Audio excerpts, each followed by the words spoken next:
அடுத்து இப்போ நம்ம புதுசாக அந்த சூட்லாம் போட்டு வரோம்ல, அதை பற்றி கூட நிறைய பேர், ஏன் நாமெல்லாம் கோட் சூட்லாம் போடக்கூடாதா? அதிகாரம் செய்யறவங்களும் ஆதிக்க சக்திகளும் மட்டும்தான் கோட் சூட்லாம் போடணுமா என்ன? அப்பெல்லாம் எதுவுமே கிடையாது. நான் என்ன கலர் கலராவா போட்டு வரேன்? ரெண்டே கலர், நம்ம எல்லாரும் மனசு மாதிரியே பிளாக் அண்ட் ஒயிட்.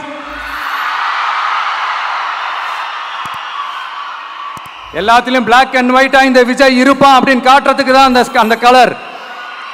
அடுத்து அந்த பிளாக் கூட யாரை குறிக்கும் எதை குறிக்கும்ன்றது நான் சொல்லிதான் தெரியணும்னு அவசியம் இல்லை, அது உங்களுக்கே நல்லா தெரியும். புது முதலமைச்சருக்கு ஒரு புதுவிதமான ஒரு ப்ராப்ளம் இருக்கு, ஃபோபியான்னு சொல்லுவாங்க.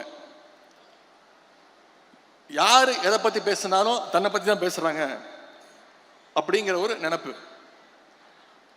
அவரே அதை கற்பனை பண்ணிக்கிட்டு அதுலயே இருக்கிறாரு. என்ன தெரியுமா சொல்றாரு? அவர் கோட்டு சூட்டு போடுறாருல, அதை நாம கிண்டல் பண்ணிட்டோமா? நம்ம யாரும் அதை பத்தி எந்த விமர்சனமும் செய்யவே இல்லை. அவர் கோட்டு சூட்டு அவர் போட்டுக்கிறாரு.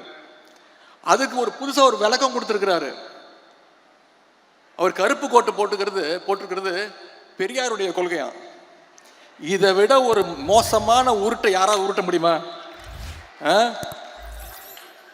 உங்க ஜோசியரை அபிஷியல் கவர்மெண்ட் அட்வைசரா முயற்சி பண்ணி பல்பு வாங்கின ஒரு உண்மையான பெரியாரிஸ்டா இருந்தாலும்,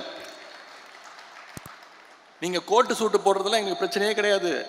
ஆனா எல்லாத்துலயும் இன்னைக்கு கோட்டை விட்டுக்கிட்டு இருக்கீங்க, அதைத்தான் நாங்க சுட்டி காட்டிக்கிட்டு இருக்கிறோம்.